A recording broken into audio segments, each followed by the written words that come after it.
ನಮಸ್ತೆ ಶ್ರೀನಿವಾಸ್ ಅವರೇ. ನಮಸ್ತೆ. ನಮಸ್ತೆ. ಏನಿದು ಸಂತೆ ವಿಚಾರ? ಇಲ್ಲ, ಸಂತೆ ವಿಚಾರ ಏನಿಲ್ಲ, ಇದು ಬೀದಿ ಬೀದಿ ವ್ಯಾಪಾರಗಳ ವಿಚಾರ ಬಂದಿದೆ. ಬೀದಿ ಬೀದಿ ವ್ಯಾಪಾರಗಳ ಜೊತೆನಲ್ಲಿ ಸಂತೆದು ವಿಚಾರ ಬಂದಿದೆ. ಓಕೆ. ಈ ಸಂತೆ ಒಬ್ರು ಕಾಸ್ಗೆ ಇದು ಸಂತೆ ಒಬ್ರು ಕೇಸ್ ಹಾಕಿದ್ದಾರೆ. ಇಲ್ಲಿರೋರೇ ಒಬ್ರು, ಅವ್ರೇನೋ ಸ್ವಂತ ಲಾಭಕ್ಕೋಸ್ಕರ ಅವ್ರಿಗೇನೋ ಅನುಕೂಲಕ್ಕೋಸ್ಕರ ಹಾಕೊಂಡಿದ್ದಾರೆ. ಅವ್ರು ಏನ್ ಹೇಳ್ತಾ ಇದಾರೆ ಅಂದ್ರೆ ಇದು ಕಾಸಿಗೆ ಸೊತ್ತು ಅಂತ ಹಾಕಿದ್ದಾರೆ. ಇದುವರೆಗೂ BBMP ಅವ್ರು ವಕಾಲತ್ ಹಾಕಿರೋದ್ ಬಿಟ್ರೆ ವಕೀಲರಿಗೆ ಯಾವ್ದೇ ರೀತಿಯಾದಂತ ದಾಖಲೆಗಳು ಕೊಟ್ಟಿರಲಿಲ್ಲ. ನಾವು ಸಂತೆಯವ್ರು ಇಂಪ್ಲೀಟ್ ಮಾಡಿ 4 ವರ್ಷದಿಂದ ನಾವೇ ಕೇಸ್ ನಡೆಸ್ತಾ ಇದ್ದೀವಿ. ಇನ್ನೇನ್ ಮುಕ್ತಾಯ ಹಂತಕ್ಕೆ ಬಂದಿದೆ. ಆ ಮುಕ್ತಾಯ ಹಂತಕ್ಕೆ ಬಂದಾಗ ಆತನ್ಗೆ ನಮ್ಮ ಮೇಲೆ ಕೋಪ ಬಂದಿದೆ, ನಾವು ಬಂದಿರೋದಿಕ್ಕೆ. ನಮ್ಮ ಮೇಲೆ ವ್ಯಕ್ತಿ ಇಲ್ಲೇ ಒಬ್ರು ಇದಾರೆ, ಅಂಜನ್ಮೂರ್ತಿ. ನಿಜವಾದ ಸಂತೆಯವರು ಅಲ್ಲ, ನಿಜವಾಗ್ಲೂ ಸಂತೆಯವ್ರೇನಲ್ಲ. ಒಂದು ಹೋಟ್ಲ್ ಇತ್ತು, ಸಬ್ ರಿಜಿಸ್ಟರ್ ಇದ್ದಾಗ ತಮ್ಗೆಲ್ರಿಗೂ ಗೊತ್ತಿರೋ ಅಂತದ್ದು. ಸಬ್ ರಿಜಿಸ್ಟರ್ ಪಕ್ಕದಲ್ಲಿ ಒಂದು ಹೋಟ್ಲ್ ಇತ್ತು. ಆ ಹೋಟ್ಲ್ನ ಅಕ್ರಮವಾಗ ಅವ್ರು ತಗೊಂಡ್ ಬಂದಿರೋದು. ಅವರೇ ಇವಾಗ ಹೋಗ್ಬಿಟ್ಟು ಅವರೇ ಕೇಸ್ ನಡೆಸ್ತಾ ಇರೋದು. ಅವರೇ ಹೋಗ್ತಾರೆ, ಅವರೇ ಸ್ಟೇ ತಗೊಂಡ್ ಬಂದಿರೋದು. ಮತ್ತೆ ಅವರೇ BBMP ಕಮಿಷನರ್ ಹತ್ರ ಹೋಗ್ತಾರೆ. BBMP ಕಮಿಷನರ್ ಹತ್ರ ಹೋಗ್ಬಿಟ್ಟು ಸರ್ ಅದು ರಸ್ತೆಗೆಲ್ಲ ಅಡ್ಡ ಆಗ್ತಾ ಇದೆ ಅಂತ ಹೇಳ್ತಾರೆ. BBMP ಕಮಿಷನರ್ಗೆ ಪಾಪ ಗೊತ್ತಿಲ್ಲ ಇವನೇ ಸ್ಟೇ ತಗೊಂಡ್ ಬಂದಿರೋನು ಅಂತ. ಮತ್ತೆ ಇವನೇ ನನ್ನ ಸಂಘಟನೆ ಅಧಿಕಾರಿಗಳು ಇಷ್ಟೊಂದು ಲೋಪನ. ಅದನ್ನೇ ನಾನು ಹೇಳ್ತಾರೆ, ಅಧಿಕಾರಿಗಳು ಲೋಪ ಅನ್ಬಿಟ್ಟೆ ಅವ್ರಿಗೆ. ಸರ್ ಇದು ಅವ್ರು ಹೇಳ್ತಾ ಇರೋದು ಸ್ಟೇ ತಗೊಂಡ್ ಬಂದಿದ್ದಾನೆ ಅಂತ. ಅವ್ನು ಸ್ಟೇ ತಗೊಂಡ್ ಬಂದಿರೋದು ಇದು ಖಾಸಗಿ ಸೊತ್ತು ಅಂತ. ಇದು ಸರ್ಕಾರಕ್ಕಲ್ಲ, ಯಾರೋ ಸೀನಪ್ಪ ನಾಯಕ್ ಸೇರಿರೋದು ಅಂತ. ಇನ್ನೊಂದ್ 4 ದಿವಸ ಹೋದ್ರೆ ಸೀನಪ್ಪ ನಾಯಕ್ ನಮ್ಮ ಅಪ್ಪ ಅಂತ ಹೇಳ್ತಾನೋ. ಇತಿಹಾಸ ಇರ್ತಕ್ಕಂಥ ಸಂತೆ. ಹೌದು, ಇತಿಹಾಸ ಇದೆ. ಅದನ್ನ ಖಾಸಗಿ ಅವ್ರದ್ದು ಅಂತ ಹೇಳ್ತಾ ಇದ್ದಾನಲ್ಲ. ಇವಾಗ ಅದನ್ನ ದಾಖಲೆ ಯಾರು ಕೊಡ್ಬೇಕಾಗಿರೋದು? BBMP ಸರ್ಕಾರ ಅದಕ್ಕೆ ದಾಖಲೆಗಳು ಕೊಡ್ಬೇಕಾಗಿರೋದು. ಇದುವರೆಗೂ ಯಾವ್ದೇ ದಾಖಲೆಗಳು ಕೊಟ್ಟಿಲ್ಲ ಅವರು. ಆ ವಕಾಲತ್ ಹಾಕೋದಕ್ಕೂ ನಾವು 1.5 ವರ್ಷ ಹೋರಾಟ ಮಾಡಿದೀವಿ. 1.5 ವರ್ಷ ಆದ್ಮೇಲೆ ಅವರು ಒಪ್ಕೊಂಡಿದ್ದಾರೆ, ಏನೋ ವಕಾಲತ್ ಹಾಕಿದ್ದಾರೆ ಅಷ್ಟೇ. ದಾಖಲೆಗಳು, ಸರ್ಕಾರಿ ದಾಖಲೆಗಳು ಯಾವ್ದು ಕೊಟ್ಟಿಲ್ಲ ಅವ್ರ ಕೈಗೆ ಇದುವರೆಗೂ. ಯಾರು BBMP ಅವರು ವಾದ ಮಾಡೋದಕ್ಕೇನು ಕೊಟ್ಟಿಲ್ಲ. ಎಲ್ಲಾ ದಾಖಲೆಗಳನ್ನು ನಾವೇ ಕೊಡ್ತಾ ಇದ್ದೀವಿ. ಇವಾಗ ನಿಮ್ಗೆ ಗೊತ್ತಿರೋ ತರ 30 ತಿಂಗಳಲ್ಲಿ ಸುಂಕನೇ ವಸೂಲಿ ಮಾಡಿಲ್ಲ. 2019ರಿಂದ 22ರವರೆಗೂ ನಾವ್ ಇಲ್ಲಿಂದ ಸರ್ಕಾರಕ್ಕೆ 30 ತಿಂಗಳು ಹೋಯ್ತು. ತಾವು ಎಲ್ಲರೂ ಚಾನಲ್ ಅವರು ಬಂದಿದ್ರು ಅವತ್ತು. 30 ತಿಂಗಳಿಂದ ನಾವೇ 6,05,000 ಆದಾಯ ಬರೋ ತರ ಮಾಡಿದೀವಿ. 1.5 ವರ್ಷದಲ್ಲಿ 1,20,00,000 ಆದಾಯ ಬರೋ ತರ ಮಾಡಿದೀವಲ್ಲ. ಸಂತೆಯವರೇ ಮಾಡಿರೋದು ಅದು. 1,20,00,000 ಇವತ್ತು BBMPಗೆ ಆದಾಯ ಬರುತ್ತೆ ಅಂದ್ರೆ ಅದು ನೀವ್ ಮಲ್ಕೊಂಡಿದ್ರಲ್ಲ BBMP ಅಧಿಕಾರಿಗಳು, ಒಬ್ರು ಮಾಡಿಲ್ವಲ್ಲ. ನಮ್ ಹೋರಾಟದ ಫಲವಾಗಿ ನೀವು ಮಾಡಿದ್ದೀರಾ. ಇವತ್ತು ಸುಮ್ನೆ ರೋಲ್ ಕಾಲ್ ಅನ್ನೋದು, ಹಫ್ತಾ ವಸೂಲಿ ಅನ್ನೋದು ಯಾಕೆ? ರೋಲ್ ಕಾಲ್ ಯಾರು ಮಾಡ್ತಾ ಇದಾರೆ, ಹಫ್ತಾ ಯಾರು ವಸೂಲಿ ಮಾಡ್ತಾ ಇದಾರೆ, ಅವ್ರ ಮೇಲೆ ನಿರ್ದಾಕ್ಷಿಣ್ಯವಾಗಿ ಕ್ರಮ ತೆಗೆದುಕೊಳ್ಳಿ. ಅಥವಾ ಯಾರಾದ್ರೂ ಸುಳ್ಳು ಅಪವಾದಗಳು ಮಾಡಿದ್ರೆ ಒಂದೇ ಸುಳ್ಳನ್ನ 100 ಬಾರಿ ಹೇಳಿದಾಗ ಅದು ನಿಜ ಆಗೋದಕ್ಕೆ ಹೋಗ್ತಾ ಇದೆ. ನೀವ್ ಯಾರಾದ್ರೂ ಪ್ರಾಮಾಣಿಕವಾಗಿ ತನಿಖೆ ಮಾಡಿಸಿ ಇಲ್ಲಿ ಏನಾದ್ರೂ ಹಫ್ತಾ ವಸೂಲಿ ಬೇರೆ ಏನಾದ್ರು ಆಗ್ತಾ ಇದ್ರೆ ದಯವಿಟ್ಟು ಅವ್ರ ಮೇಲೆ ಕ್ರಮ ತೆಗೆದುಕೊಳ್ಳಿ ಅಂತ ನಾವೇ ಹೇಳ್ತಾ ಇದೀವಿ. ಇವ್ನ್ ಬರ್ತಾನೆ, ಈ ಹುಡುಗ ಹಿಟ್ ಅಂಡ್ ರನ್ ಕೇಸ್ ಮಾಡ್ಬಿಟ್ಟು ಹೋಗ್ತಾ ಇರ್ತಾನೆ. ಯಾರೋ ಹಫ್ತಾ ವಸೂಲಿ ಮಾಡ್ತಾನೆ ಅಂತಾನೆ ಹೋಗ್ಬಿಡ್ತಾನೆ. ಅದಕ್ಕೆ ಸಮರ್ಪಕವಾದಂತ ದಾಖಲೆಗಳು ಕೊಡ್ಬೇಕಲ್ವಾ? ಇಷ್ಟು ವರ್ಷದಿಂದ ಇಲ್ದಿದ್ದ ಅವನ್ಗೆ ಇವಾಗ ನಾವ್ ಈ ಕೇಸಲ್ಲಿ ಹೋಗ್ಬಿಟ್ಟು ಇನ್ನೊಂದ್ 3 ತಿಂಗಳಲ್ಲಿ ಕೇಸ್ ನಾವೇ ಮುಗಿಸ್ಬಿಡ್ತಾ ಇದೀವಿ. BBMP ಅವರೆಲ್ಲ ಸರ್ಕಾರ ತುಂಬಾ ಸೊತ್ತುಗಳನ್ನ ಕಳ್ಕೊಂಡಿದೆ. ಈ ತರಾನೇ. ಯಾಕಂದ್ರೆ ವಕಾಲತ್ ಹಾಕಲ್ಲ ಅಥವಾ ಕೇಸ್ ನಡೆಸೋದಕ್ಕೆ ದಾಖಲೆಗಳು ಕೊಡಲ್ಲ. ಯಾರು ಸರ್ಕಾರದ ಮೇಲೆ ಹಾಕಿರ್ತಾರೆ ಆ ಸರ್ಕಾರಿ ಸೊತ್ತುಗಳೆಲ್ಲ ಅವ್ರಿಗೆ ಹೋಗಿದೆ. ತುಂಬಾ ಸೊತ್ತುಗಳಿದೆ ಈಗಾಗ್ಲೇ. ಇದನ್ನು ಆ ತರನೇ ಖಾಸಗಿ ಸೊತ್ತು ಅಂದ್ಬಿಟ್ಟು ಹಾಕಿದ್ದಾನಲ್ವಾ? ನೀವ್ ಯಾಕೆ ಅಂತವನ್ನ ಯಾಕೆ ಎಂಟರ್ಟೈನ್ ಮಾಡ್ತೀರಾ? ನೀವು ಜಂಟಿ ಆಯ್ತು ಯಾರು ಈ ವ್ಯಕ್ತಿನ ಯಾಕೆ? ಜಂಟಿ ಆಯುಕ್ತರ ಪಾತ್ರ ಏನು? ಪೊಲೀಸರು ಯಾಕೆ ನಿಮ್ಗೆ ಪರ್ಮಿಷನ್ ಕೊಡ್ಲಿಲ್ಲ? ನಾನು ಪೊಲೀಸ್ ಪರ್ಮಿಷನ್ಗೆ ನಾನು 1 ವಾರದ ಮುಂಚೆ ಹಾಕಿದ್ದೆ. ಅವ್ರು ಹೇಳಿದಾರೆ ಸುಪ್ರೀಂ ನಮ್ಗೆ ಹೈಕೋರ್ಟ್ ಆದೇಶ ಇದೆ, ಇಲ್ಲೆಲ್ಲೂ ಮಾಡಬಾರ್ದು, ನೀವು ಸ್ವತಂತ್ರ ಉದ್ಯಾನವನಕ್ಕೆ ಹೋಗ್ಬೇಕು ಅಂತ ಹೇಳಿದ್ದಾರೆ. ನಾವು ಹೋಗೋದಕ್ಕೂ ತಯಾರಾಗಿದ್ವಿ. ನಿನ್ನೆ 1-2 ದಿವಸದಲ್ಲಿ ಏನೋ ತೀರ್ಮಾನ ಮಾಡ್ತೀವಿ ಅಂತ ಇಲ್ಲಿರುವಂತ ಲೋಕಲ್ ನಾಯಕರು ಇರ್ಬೋದು ಅಥವಾ JC ಮೇಡಮ್ ಅವರೇ ಕರೆದ್ಬಿಟ್ಟು ನಮ್ಮವ್ರಿಗೆ ಮಾತಾಡಿದ್ದಾರೆ. 1-2-3 ದಿವಸದಲ್ಲಿ ನಾನು ಇದು ಬಗೆಹರಿಸ್ತೀನಿ ಅಂತ. ಇದನ್ನ ಬಗೆಹರಿದಿಲ್ಲ ಅನ್ನೋದಾದ್ರೆ ಹೋರಾಟ ಮುಂದಕ್ಕೆ ಹಾಕಿದ್ವಿ ಹೊರತು ಹೋರಾಟ ಏನು ನಿಲ್ಸಿಲ್ಲ. ನಾವು 4-5 ದಿವಸ ಬಿಟ್ಬಿಟ್ಟು ಏನಾಗುತ್ತೋ ನೋಡ್ಬಿಟ್ಟು ಟ್ರಾಫಿಕ್ ಆಗುತ್ತೆ ಇನ್ನೊಂದಾಗುತ್ತೆ ಅನ್ನೋದಾದ್ರೆ BBMP ಅವ್ರಿಗೂ ಟ್ರಾಫಿಕ್ ಸಂಬಂಧ ಇಲ್ಲ. ಟ್ರಾಫಿಕ್ ನೋಡ್ಕೊಳ್ಳೋದಕ್ಕೆ ಟ್ರಾಫಿಕ್ ಪೊಲೀಸ್ ಇದ್ದಾರೆ. ಕಾನೂನು ಸುವ್ಯವಸ್ಥೆ ನೋಡ್ಕೊಳ್ಳೋದಕ್ಕೆ ಯಾರಾದ್ರೂ ರೋಲ್ ಕಾಲ್ ಮಾಡಿದ್ರೆ ಕಾನೂನು ಸುವ್ಯವಸ್ಥೆ ಪೊಲೀಸ್ ಅವ್ರು ನೋಡ್ಕೊಂತಾರೆ. ಅದನ್ನ ಬಿಟ್ಬಿಟ್ಟು ಸ್ಟೇಷನ್ ಇಲ್ಲೇ ಇದೆ, 500 ಮೀಟರ್ ಅಲ್ಲಿ ಸಂತೆ ಇದೆ. ನೀವು ಸುಮ್ನೆ ಏನೇನೋ ಅಪಾದನೆಗಳು ಓಡಿಸ್ತಾ ಇದ್ರೆ ಅದು ಪೊಲೀಸ್ ಅವ್ರಿಗೆ ಮಾಡೋಂತ ಅವಮಾನ. ನೀವು ನಮ್ಗಲ್ಲ. ಈಗ ಫೈನಲ್ ಆಗಿ ನಿಮ್ಮ ಅಂತ ಏನು?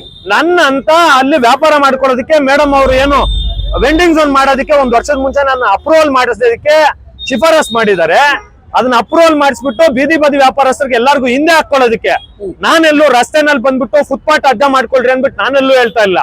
ಅದೇ ರೀತಿ ಅಲ್ಲಿ ಕಂಬ್ಳಿ ಅವರು ಬೇರೆಯವರು ಬೆಡ್ಶೀಟ್ ಅವರು ಹಾಕೊಂಡು ರಾತ್ರಿ ಆಗ್ಲೂ ಅಲ್ಲೇ ಅಡಿಗೆ ಮಾಡ್ಕೊಂಡು ಅಲ್ಲೇ ಮಲ್ಕೊಳ್ಳೋದಕ್ಕೂ ನನ್ ವಿರೋಧ ಇದೆ. ಬೆಳಗ್ಗೆ ಬಂದ್ಬಿಟ್ಟು ಸಾಯಂಕಾಲ ಹೋಗೋದಕ್ಕೆ ಏನ್ ಅವಕಾಶಗಳು ಬೇಕೋ ಅದನ್ನೆಲ್ಲ ಮಾಡ್ಕೊಡ್ರಿ. ಅಥವಾ ಅಲ್ಲಿ ಆಗೋದಿಲ್ಲ ಅನ್ನೋದಾದ್ರೆ ನೀವು ಸಂವಿಧಾನದಲ್ಲಿ ನಮಗೂ ಹಕ್ಕಿದೆ ಅಲ್ವಾ ಬದುಕೋದಿಕ್ಕೆ, ನೀವು ಪರ್ಯಾಯ ವ್ಯವಸ್ಥೆ ಮಾಡ್ಬಿಟ್ಟು ನಮ್ಗೆ ಮಾಡ್ಬೇಕಾಗಿತ್ತು. ನೀವು ಏಕಾಏಕಿಯಾಗಿ ಎತ್ತೋದು, ನಾವು ನಮಗೂ ಜೀವನ ಇದೆ ಅಲ್ವಾ, ನಮಗೂ ಹೊಟ್ಟೆ ಇದೆ ಅಲ್ವಾ, ನಮಗೂ ಮಕ್ಳು ಇರ್ತಾರಲ್ವಾ, ನಾವು ಜೀವನ ಮಾಡ್ಬೇಕು, ನಮ್ಮ ಮಕ್ಕಳಿಗೆ ವಿದ್ಯಾಭ್ಯಾಸ ಕೇಳ್ತೀವಿ ಶ್ರೀನಿವಾಸ್. ಹೇಳಿ. ಈ ಸಂತೆ ಜಂಜಾಟ ಅಧಿಕಾರಿಗಳು ಇವರೆಲ್ಲ ಸಂಬಳ ಇಡಿಸ್ಕೊಂತಾರೆ. ಈ ಸಂತೆಯನ್ನ ವ್ಯಾಪಾರ ಅಂತ ಏನಿದೆ ಇದು ತವರೂರು ರೈತರಿಗೆ. ಹೌದು, ರೈತನು ಬೆಳೆದಂತ ಬೆಳೆ ಹೌದು, ಯಾವುದೇ ಜಿಲ್ಲೆ ಆಗ್ಬೋದು, ಹೌದು, ಯಾವುದೇ ದೇಶ ಆಗ್ಬೋದು, ಮಾರುಕಟ್ಟೆ ಕಲ್ಪಿಸ್ಲಿಲ್ಲ ಈ ಭಾಗಕ್ಕೆ ನೀವು ಮನವಿ ಕೊಟ್ಟಿದ್ದೀರಾ. ಇವತ್ತು ಆ ಬೆಳೆದಂತ ತರಕಾರಿಗಳನ್ನ ಹಣ್ಣುಗಳನ್ನ ನೀವು ಮಾರ್ಕೊಡ್ದ ಹೋದ್ರೆ ರೈತ ಆತ್ಮಹತ್ಯೆನ ಬದುಕ್ತಾನ. ಅಲ್ಲಲ್ಲ, ನನ್ಗೆ ಅದಕ್ಕಿಂತ ಮುಖ್ಯವಾಗಿ ಏನ್ ಗೊತ್ತಾ, ಇಲ್ಲಿ ಮಾರ್ಕೆಟ್ ಅವ್ರು ಏನಿದೆ ಇದುವರೆಗೂ ಇದು ಅಧಿಕಾರಿಗಳು ಯಾರು ಬರ್ತಾರಲ್ಲಿ ಕಾಣಲ್ವಾ? ಅಲ್ಲ, ಕಾಣಲ್ಲ. ರೈತನ ಬೆಳೆ ಅವ್ರಿಗೆ ಕಾಣೋದಿಲ್ಲ, ಇನ್ನೊಂದಲ್ಲ, ಅವ್ರಿಗೆ ಇಚ್ಛಾಶಕ್ತಿ ಇಲ್ಲ. ಇವತ್ತವರೆಗೂ ಜೆಸಿ ಬಂದು ಎಷ್ಟು ವರ್ಷ ಆಗಿದೆ, ಇವತ್ತವರೆಗೂ ಮಾರ್ಕೆಟ್ ಒಂದ್ಸರಿ ವಿಸಿಟ್ ಮಾಡಿಲ್ಲ ಅವರು. ಸುಮ್ನೆ ಅಲ್ಲಿ ನಿಂತ್ಕೊಂಡ್ಬಿಟ್ಟು ಅಪ್ಪದ್ನ ಎಲ್ಲೋ ಕುತ್ಕೊಂಡ್ಬಿಟ್ಟು ಮಾತಾಡೋದಲ್ಲ.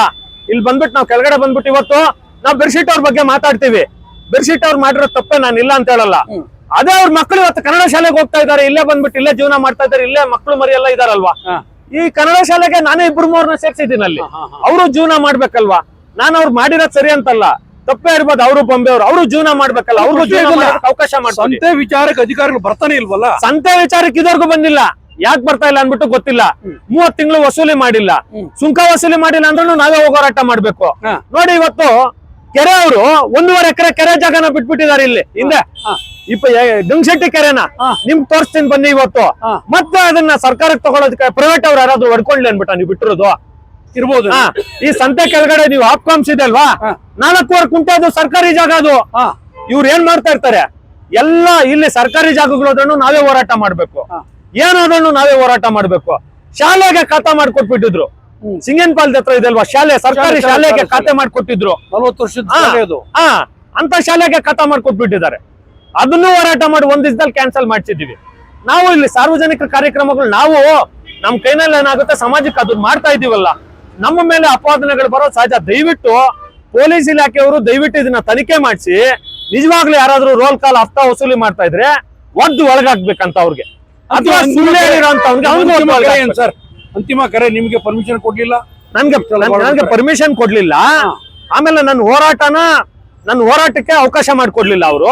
ಇವಾಗ 2-3 ದಿವಸ ನೋಡ್ತೀವಿ, 2-3 ದಿವಸ ನೋಡ್ಬಿಟ್ಟು ದೊಡ್ಡ ಮಟ್ಟದಲ್ಲೇ ಮುಖ್ಯಮಂತ್ರಿಗಳ ಮನೆಗೆ ಹೋಗ್ತೀವಿ. ಸಂತೆಯಿಂದ ಮುಖ್ಯಮಂತ್ರಿಗಳ ಮನೆಗೆ ಹೋಗ್ತೀವಿ. 29-30 ತಾರೀಕು ಪಾದಯಾತ್ರೆ ಮುಖಾಂತರ ಕೇಳ್ತೀವಿ. ಪಾದಯಾತ್ರೆ ಮುಖಾಂತರ ಕೊಡಕ್ಕಾಗಿಲ್ವಾ, ಗಾಡಿಗಳಾದ್ರೂ ಮಾಡ್ಕೊಂಡು ಹೋಗ್ಬಿಟ್ಟು ಮುಖ್ಯಮಂತ್ರಿಗಳ ಮನೆ ಮುಂದೆ ಹೋಗ್ಬಿಟ್ಟು ಕುತ್ಕೊಂತೀವಿ ನಾವು. ನಮ್ಗೆ ಅವಕಾಶ ಮಾಡ್ಕೊಡ್ಲಿ ಅವ್ರು ಎಲ್ಲಾದ್ರೂ ವ್ಯಾಪಾರ ಮಾಡೋದಿಕ್ಕೆ. ಇಲ್ಲಾಂದ್ರೆ ನಮ್ಗೆ ಇವ್ರು ಸರ್ಕಾರ ಆಗಿಲ್ವಾ ನಿಮ್ ಕೈನಲ್ಲಿ, ಸರ್ಕಾರದ ಯಾವ್ದಾದ್ರು ಕೆಲಸ ಕೊಡ್ಸ್ಬಿಡ್ರಪ್ಪ ನಮ್ಗೆ. ನೀವು ಉದ್ಯೋಗನೂ ಕೊಡಲ್ಲ, ನಮ್ಮನ್ನ ಬದುಕೋದಕ್ಕೂ ಬಿಡೋದಿಲ್ಲ ಅಂದ್ರೆ ಏನ್ ಲೆಕ್ಕ ಇದು? ನಮ್ ಪಾಡಿಗೆ ನಾವು ಬದುಕ್ತಾ ಇದೀವಲ್ಲ, ನಿಮ್ಮನ್ನೇನಾದ್ರೂ ಅವಲಂಬಿಸಿದೀವ ನಾವು? ನಮ್ ಪಾಡಿಗೆ ನಾವು ಸ್ವಯಂ ನಾವು ಬದುಕೋದಕ್ಕೂ ನಮ್ಮನ್ನ ಬಿಡ್ತಾ ಇಲ್ಲ. ಅಥವಾ ನೀವು ನಮ್ಗೆ ಕೆಲಸ ಏನಾದ್ರು ಡೇಟ್ ಕೊಟ್ಟಿದ್ದೀರಾ? ಇಲ್ಲ, 29ರಿಂದ 30 3 ದಿವಸ ನೋಡ್ತೀವಿ. 3 ದಿವಸ ಆದ್ಮೇಲೆ 10 ದಿವಸ ಇರಂಗೆ ನಿಮ್ಗೆ ಪರ್ಮಿಷನ್ ಹಾಕ್ಬೇಕು. ಎಲ್ಲಾ ಪರ್ಮಿಷನ್ಗಳು ಹಾಕ್ತಿವಿ. ಸರ್ಕಾರವನ್ನು ಕೂಡಲೇ ಒತ್ತಾಯ ಮಾಡ್ತೀವಿ. ಬೀದಿ ಬದಿ ವ್ಯಾಪಾರಸ್ಥರಿಗೆ ಒತ್ತಾಯ, ಮುಖ್ಯಮಂತ್ರಿಗಳಿಗೂ ಇವತ್ತು ಪತ್ರ ಬರೀತಾ ಇದೀವಿ, ನಮ್ಗೊಂದು ಅಪಾಯಿಂಟ್ಮೆಂಟ್ ಕೊಡಿ. ಬೆಂಗಳೂರಲ್ಲಿ ಇಷ್ಟು ಲಕ್ಷ ಜನ ಬೀದಿ ವ್ಯಾಪಾರಸ್ಥರಿದೀವಿ, ನಮ್ಗೆ ವ್ಯಾಪಾರಕ್ಕೆ ತೊಂದರೆ ಮಾಡ್ತಾ ಇದಾರೆ ಅಧಿಕಾರಿಗಳು ಅಂದ್ಬಿಟ್ಟು ಕೊಡ್ತೀವಿ. ಮುಖ್ಯಮಂತ್ರಿಗಳು ಏನ್ ಮಾಡ್ತಾರೋ ನೋಡೋಣ. ಇವ್ರಿಗೆ ವೆಂಡಿಂಗ್ ಝೋನ್ ಮಾಡೋದಕ್ಕೆ ಜಾಗ ಇಲ್ಲ. ಸರ್ಕಾರಿ ಜಾಗಗಳು ಒಳ್ಳೊಳ್ಳೆಯವರು ಗುಳುಮ್ ಮಾಡ್ತಾ ಇದ್ದಾರೆ, ಅದಕ್ಕೆಲ್ಲ ಇವ್ರಿಗೆ ಜಾಗ ಇದೆ. ಒಂದೇ ನೋಡಿ, ಇವತ್ತು ಕೃಷ್ಣಾಪುರದಲ್ಲಿ ಪೂರ್ವ ತಾಲೂಕ್ ಬಂದಿದೆ, ನಿಮ್ಗೆಲ್ಲರಿಗೂ ಗೊತ್ತಿರೋ ಒಂದು ಬಸ್ ಸ್ಟ್ಯಾಂಡ್ ಇಲ್ಲ ನಿಂತ್ಕೊಳ್ಳೋದಿಕ್ಕೆ. ಕೋರ್ಟ್ ಬಂತು 2001ರಲ್ಲಿ ಎ ಕೃಷ್ಣಪ್ಪ ಅವರು ಇದ್ದಾಗ, SM ಕೃಷ್ಣ ಅವರು ಮುಖ್ಯಮಂತ್ರಿಗಳಾಗಿದ್ದಾಗ ಇವಕ್ಕೂ ಆಗ್ಲೇ ಇಲ್ಲ. ಕೋರ್ಟ್ 2014ರಲ್ಲಿ DC ಅವರು 6 ಕುಂಟೆ 7 ಕುಂಟೆ 7 ಕುಂಟೆ ಜಾಗ ಅಲ್ಲಿ ಮೀಸಲಿಟ್ಟಿದ್ದಾರೆ. ಇವತ್ತವರೆಗೂ ಕೋರ್ಟ್ ಬಗ್ಗೆ ಮಾತಾಡೋದಿಲ್ಲ.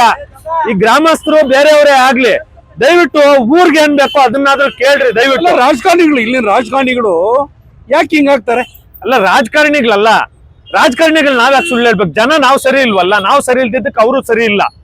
ಅದಕ್ಕೆ ನಾವು ಕೋಟ ಕೋದಂಡರಾಮ ಸ್ವಾಮಿ ದೇವಸ್ಥಾನದ 9 ಎಕರೆ ಜಮೀನು ಐಟೆ ಹಾಕೊಂಡಿದೆ, ಯಾವುದೇ ನಷ್ಟ ಪರಿಹಾರ ಕೊಡ್ಲಿಲ್ಲ. 3 ಎಕರೆ ಈ ಕಡೆ ಹೋದ್ರೆ ಇನ್ನು 6 ಎಕರೆ ಐಟೆ ಕಾಂಪೌಂಡ್ ಒಳಗಡೆ ಇದೆ. ದಾಖಲೆ 6 ಎಕರೆ ಇದೆ. ಅದೇ 6 ಎಕರೆನ ತಗೊಂಡ್ಬಿಟ್ಟು ನೀವು ಯಾಕೆ ಬಸ್ ಸ್ಟ್ಯಾಂಡ್ ಮಾಡಬಾರ್ದು, ಯಾಕೆ ಕೋರ್ಟ್ ಮಾಡಬಾರ್ದು, ಯಾಕೆ ಒಂದು ಪತ್ರಕರ್ತರ ಭವನ ಮಾಡಬಾರ್ದು? ಯಾಕೆ ಒಂದು ಕನ್ನಡ ಭವನ ಮಾಡಬಾರ್ದು ಅವರು? Thank you sir, thank you ನಿಮ್ಗೆ.